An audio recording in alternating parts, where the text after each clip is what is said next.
On this week's Orlando Insider News, to infinity and beyond, again, Radiator Springs rises, the double splash, both water parks open, and the post-Easter sweet spot. First up, if you've been missing your chance to defeat Zurg, I've got good news. Buzz Lightyear's Space Ranger, Spin officially reopened its doors on April 8th after a proper lengthy refurbishment. This wasn't just a lick of paint either. The ride tech has had a much-needed overhaul.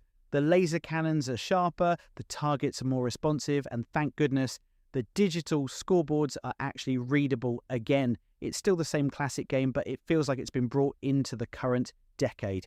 If you're heading to Tomorrowland this week, expect a bit of a rush as everyone piles back in to see if their old galactic hero hacks still work.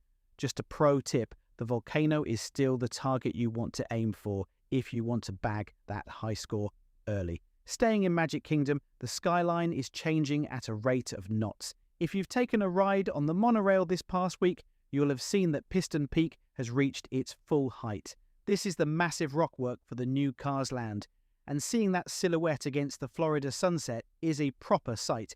It's clear now that this isn't just a small expansion. The scale of the rockwork is genuinely impressive, standing tall over the back of Frontierland.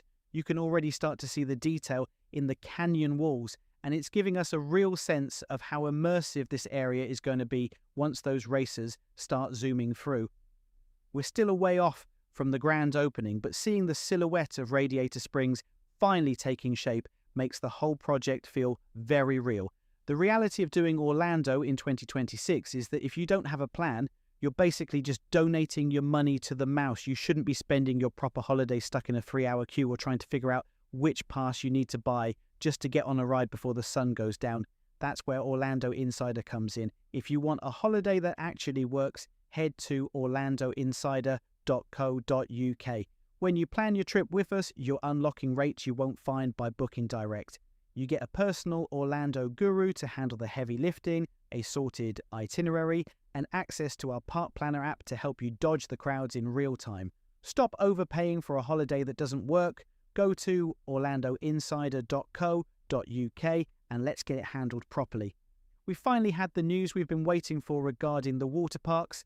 For years, Disney has played this one-in, one-out game where one park shuts for refurb while the other opens. Disney has confirmed that starting this May, both Typhoon Lagoon and Blizzard Beach will be open at the same time. This is a massive win for anyone visiting during the summer months. It means more capacity, more choice, and hopefully shorter queues for the big slides.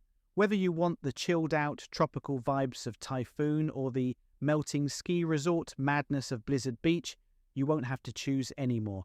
Having both open together is a proper game changer for the summer heat.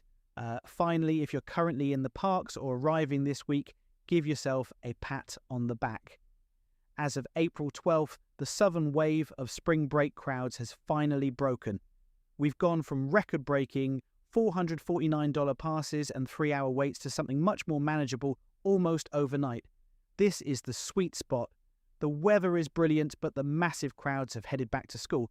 We're seeing Lightning Lane prices dipping back down toward the $25 mark, and standby lines are finally looking reasonable again. If you've been waiting for the right moment to bag a deal or just have a bit more breathing room in the parks, this is the window you want to aim for. The madness is over, and it's time to actually enjoy the atmosphere.